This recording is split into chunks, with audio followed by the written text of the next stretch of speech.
Bom dia, pessoal. Hoje nós começamos as explicações das atividades do dia 22 a 26 de março. Nessa semana nós vamos estudar arte, matemática, ciências e língua portuguesa. Em arte nós vamos estudar os elementos da linguagem visual. Em matemática nós vamos trabalhar com gráficos. Ciências nós vamos dar continuidade ao estudo de micro-organismos e a saúde.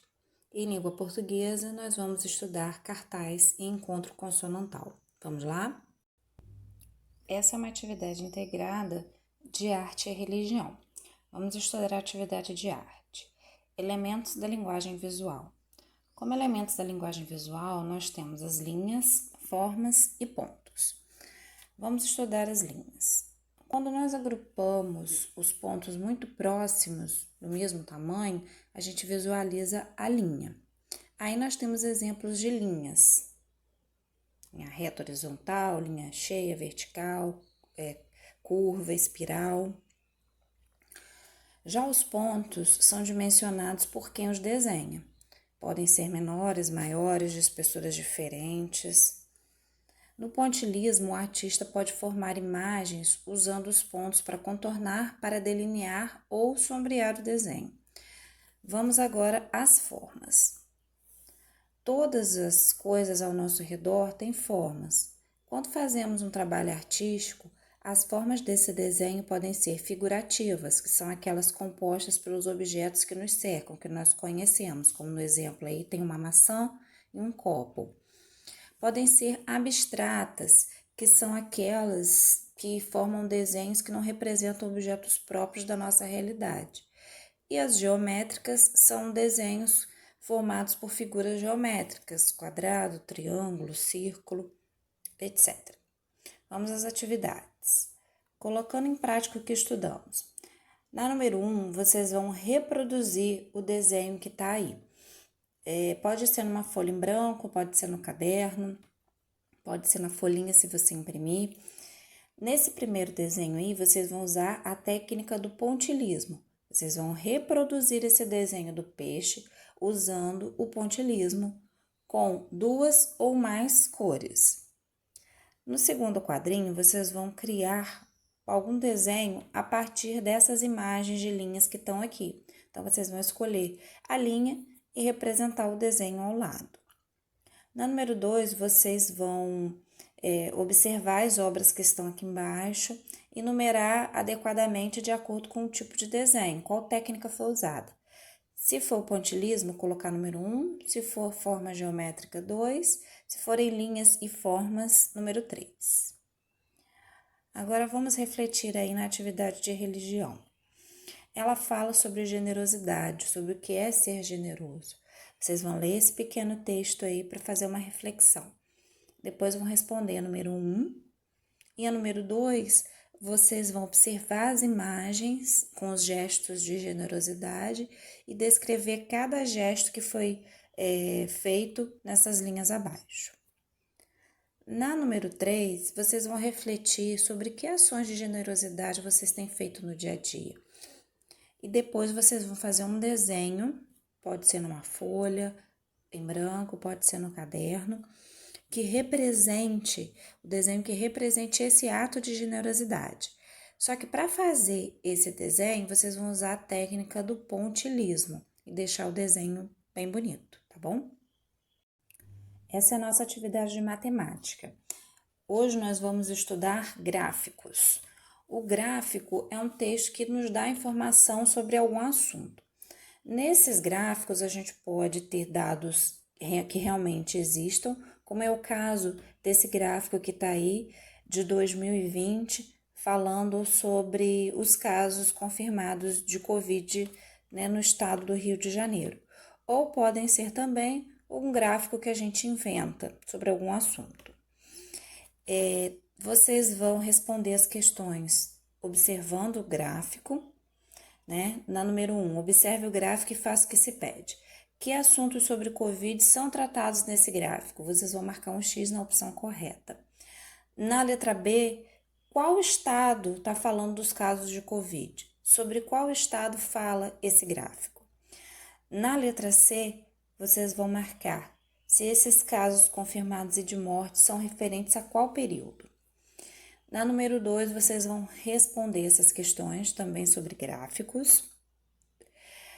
Na número 3, vocês vão observar o número de casos confirmados e de mortes. Depois, vocês vão escrever por extenso, né, que é como se lê cada um desses numerais, né, 33.589, 3.657. Vocês vão escrever por extenso esses números. Na letra B, vocês vão representar esse número que está aí, 3.657, usando o material dourado. Vamos relembrar aí os valores do material dourado. Cada cubinho vale uma unidade, né? Cada barra vai valer uma dezena, vão valer 10 cubinhos. Cada placa vale uma centena, vale 100.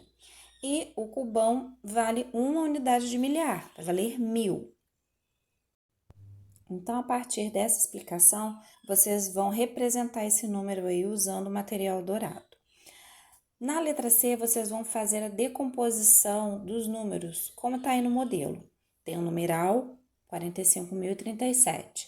Quantas dezenas de milhar tem nesse numeral? Quantas unidades de milhar? Quantas centenas, dezenas e unidades? Na número 4, vocês vão descobrir o ano de nascimento de João. E ele está representado usando as peças do material dourado. Então, vocês vão observar as peças do material dourado para descobrir o ano que João nasceu.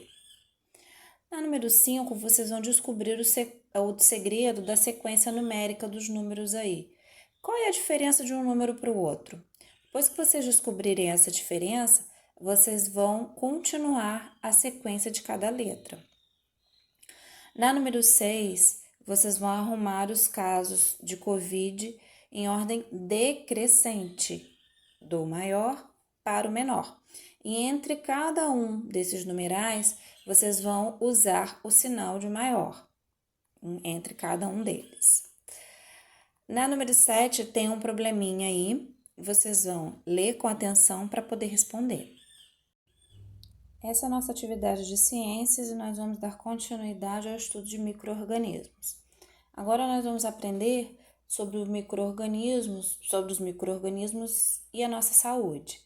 A gente sabe que os micro-organismos podem trazer benefícios, outros podem ser neutros ou podem causar também doenças. Os nocivos à nossa saúde, eles entram no nosso corpo por várias formas, então é necessário que a gente saiba a forma de transmissão para que a gente possa se prevenir. Aqui tem a explicação de algumas doenças.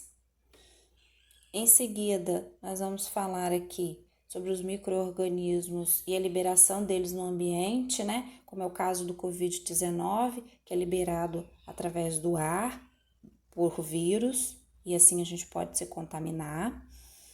Temos aqui também a explicação sobre outras formas de contágio, como a mão suja, e vem explicando também a importância dos hábitos de higiene para a prevenção de várias doenças.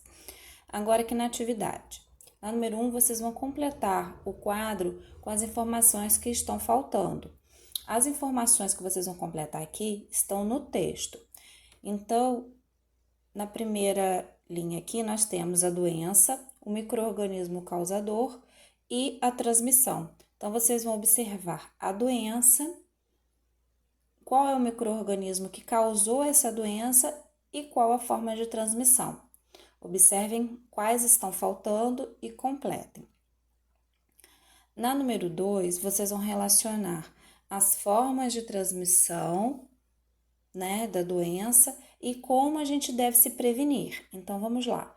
Número 1, picada de inseto. Como é feita a prevenção da picada de inseto? Será que é lavando as mãos após espirrar? Se for, vocês vão botar número 1. Então, vocês vão ler todas as formas de transmissão e ler também a prevenção. Na número 3, vocês vão observar a imagem dessa tirinha aí. Depois, vocês vão responder as questões que vêm em seguida. Agora nós vamos estudar português, tem também integrado ciências, porque nós vamos estudar um cartaz sobre coronavírus. Nesse cartaz aqui, temos informação sobre a prevenção do coronavírus. Depois que vocês lerem esse cartaz com atenção, vocês vão responder as atividades abaixo. Na número 1, vocês vão marcar a resposta certa. Esse tipo de texto, o que é? É um cartaz informativo, uma receita de remédio, uma bula, uma poesia, uma prosa. Vocês vão marcar a resposta certa. Na número 2, vocês vão marcar a resposta certa que indique a finalidade desse texto. Qual é a finalidade desse cartaz? Na número 3, vocês vão escrever qual é a doença que o texto está falando. Esse cartaz está falando sobre qual doença? Vocês vão escrever na linha. Na número 4, está falando que uma das formas da gente prevenir o contágio de Covid é lavando as mãos. De acordo com o texto, quando que é recomendável lavar as mãos? Vocês vão observar lá no cartaz e escrever aqui. Na número 5, vocês vão retirar do texto uma frase exclamativa, uma frase interrogativa, nós estudamos isso na aula anterior. Vão retirar também 2 palavras dissílabas e 2 palavras trissílabas, que nós já estudamos também, já relembramos nas atividades anteriores. Na número 6, além dos cuidados de higiene com as mãos, tem outras formas de combater a proliferação do Covid-19, como evitar sair de casa, ficar em distanciamento, isolamento social. Vocês vão escrever um texto aí relatando como tem sido esses dias de distanciamento social. Como tem sido o dia de vocês? Vocês vão fazer o texto, não esquecendo que tem que ter o título. Agora vamos ao encontro consonantal. Temos um textinho aí falando sobre a cobra. O encontro consonantal, como o nome mesmo já diz, é um encontro de consoantes. Aqui nós temos algumas palavras retiradas do texto: cobra, atleta, bicicleta. Vocês podem observar aí que essas letrinhas que estão em destaque, numa cor mais escura, são encontros consonantais. Os encontros consonantais podem acontecer na mesma sílaba, como no exemplo acima, ou podem também acontecer em sílabas separadas, como nós temos aí o exemplo. Digno, o G e o N são encontros consonantais, mas em sílabas separadas. Uma coisa importante para vocês observarem é que as letras M e N podem representar um fonema, né, que é o mesmo som, como mala, camada, nada. Nesse caso, são consoantes. Ou podem indicar também a nasalização da vogal, que é o som saindo pelo nariz, como por exemplo, campo. Se nós colocássemos, por exemplo, tio, o som seria o mesmo, seria anasalado. Nesse caso, as letras M e N não formam um encontro consonantal com a consoante seguinte. A gente chama de dígrafo vocálico. Então, toda vez que o M e o N indicarem a nasalização da vogal, não haverá encontro consonantal. Agora, vocês vão fazer a atividade aí, abaixo. No cartaz sobre Covid, tem 2 palavras com encontros consonantais. Vocês vão reescrevê-las aqui. Na número 2, vocês vão ler as palavrinhas que estão nas flores, nessa flor, e vão colocar no espaço correto. Então, aqui, nesse espaço, as palavras com GL, BL, TL, e no espaço abaixo com FL, CL e PL. Na número 3, vocês vão separar as sílabas das palavras desse quadro e colocá-las de acordo com cada coluna. Na primeira coluna, vocês vão escrever as palavras que têm consoantes na mesma sílaba e na segunda coluna, as palavras que têm consoantes em sílabas diferentes. Não esqueçam que vocês têm que separar as sílabas. Bom, pessoal, essas são as atividades dessa semana. Façam com bastante atenção e não esqueçam de mandar no prazo, tá bom? Eu vou ficar aguardando. Tchau!